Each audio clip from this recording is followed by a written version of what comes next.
Olá, amados. Estamos aqui mais uma vez. Quero aqui deixar uma mensagem. Essa foi uma mensagem onde fui buscar, na Bíblia. Um amigo me perguntou sobre e resolvi, pedir orientação a Deus e fomos buscar na palavra como explicar, né? Falar da Trindade de Deus. A Trindade de Deus não é Bíblia, não é uma palavra que você encontra na Bíblia, mas é uma forma que se explica, né? Deus Pai, Deus Filho e Deus Espírito. Não vou estar entrando muito a fundo, mas quero aqui deixar a importância desses três seres que se tornam um, né? Que só o nosso Deus tem essa capacidade, né? Muita coisa a gente não consegue entender. Muitas pessoas acham que às vezes são dois deuses, né? Deus Pai, Deus Filho, e aí tem o Espírito Santo ainda, seriam três, mas que na verdade isso daí forma um só Deus. Aí fala, mas como se explicar então?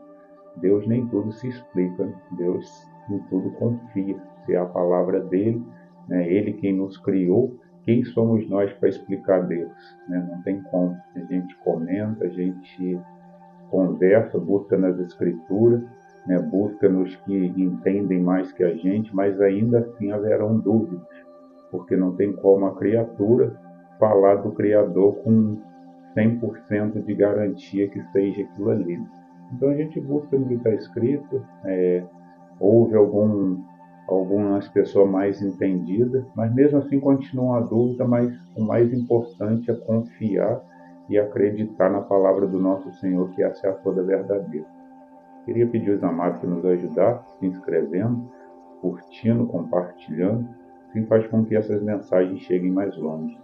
Eu queria ler apenas um versículo que se encontra em 2 Coríntios 13, versículo 14, e diz assim: a graça do Senhor Jesus Cristo e o amor de Deus e a comunhão do Espírito Santo seja com vós todos. Amém.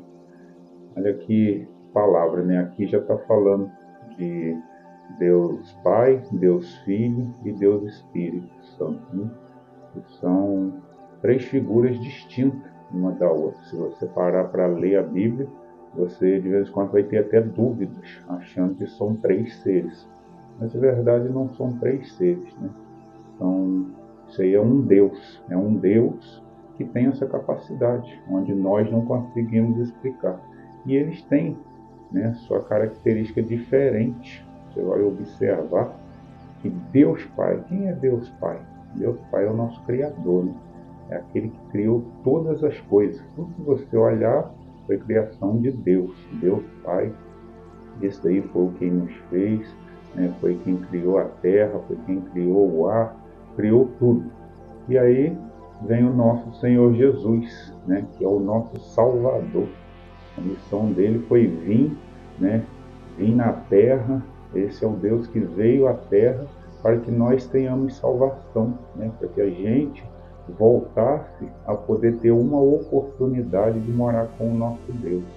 Então Jesus veio, né, em forma de humano, sofreu o que nós sofremos aqui.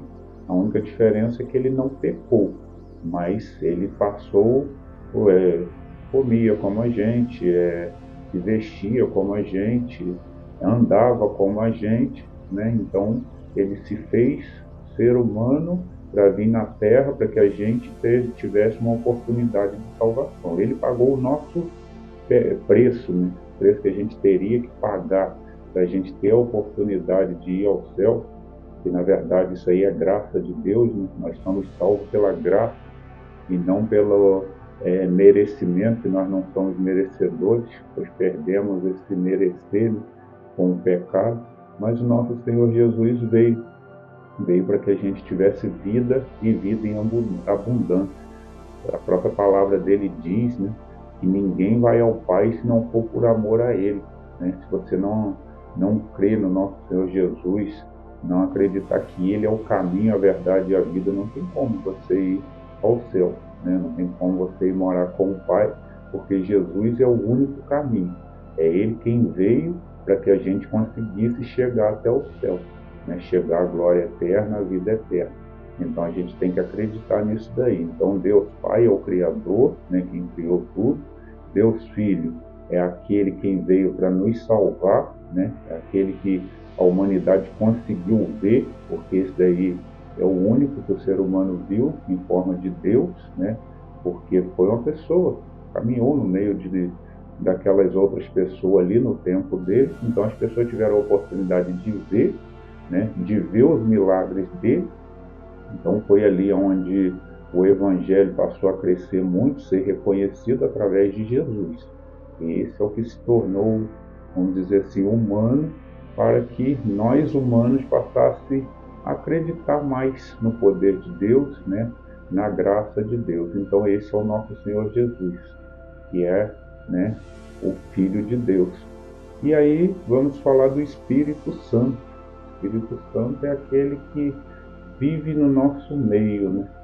Que Jesus partiu daqui e deixou o Espírito Santo. Não, nosso Deus mandou o Espírito Santo para que fosse o nosso consolador, né? O Espírito Santo é aquele que vive, abriga dentro de nós, é aquele que faz a gente nos arrepender dos nossos pecados, é aquele que, quando entra em nossas vidas verdadeiramente, não é a gente falando, o Espírito Santo vive em mim. Não. Quem tem o Espírito Santo dentro dele, ele mesmo não precisa nem falar, você já vê na vida dele, porque é uma pessoa diferente, porque o Espírito Santo ele tem frutos, né? E esses frutos você pode perceber numa pessoa. Então é esse que vive no nosso meio todos os dias, né? Vive dentro da gente, é o nosso consolador, é aquele que vai estar ali ao nosso lado, e às vezes quando a gente faz alguma coisa errada, é Ele quem nos dá aquele puxãozinho de orelha que você sente, né? Quando você vai a um culto, que ali está aquela presença maravilhosa, que você começa a sentir aquela alegria no coração. É o Espírito Santo que está ali, né? Que vive com a gente todos os dias. Então, é a mensagem que eu queria deixar, a importância da gente entender esses três seres que, na verdade, se formam um só Deus. Na verdade, é um só Deus, né? Só que o nosso Deus, ele precisava de outras fórmulas para chegar até o ser humano e para conviver todos os dias com o ser humano. O nosso Deus Pai, ele é poderoso demais para que nós, como seres humanos, possamos o compreender. Então, ele veio em forma de filho e ele veio em forma de espírito, né? Filho para que a gente tivesse a salvação e espírito para conviver no nosso meio, conviver dentro de nós todos os dias e para que a gente pudesse o sentir, né? Todos os dias. Basta buscar em espírito e verdade que a gente passa a entender tudo isso. Essa é a mensagem de hoje. Deus possa estar nos abençoando, né? Que a gente possa estar entendendo esses três seres que se formam um só Deus e a importância de cada um sobre a nossa vida, né, para que a gente cada dia possa estar buscando em espírito e verdade, sendo consolado por Ele. Então que Deus nos abençoe. Quero aqui deixar uma oração. Senhor nosso Deus, nosso Pai, muito obrigado, Senhor, pelo Senhor ser esse Deus maravilhoso, esse Deus misericordioso, que sabe das nossas necessidades, Senhor, que se fez humano para que a gente pudesse conquistar a vida eterna e por deixar, Senhor, o Teu Espírito Santo no nosso meio para nos consolar, para nos orientar. Eu lhe agradeço por tudo, lhe peço que o Senhor possa estar abençoando essa pessoa que esteja ouvindo essa mensagem, o guarde e o proteja. É o que eu lhe peço em nome de Jesus. Amém. Que Deus te abençoe e fique com Deus.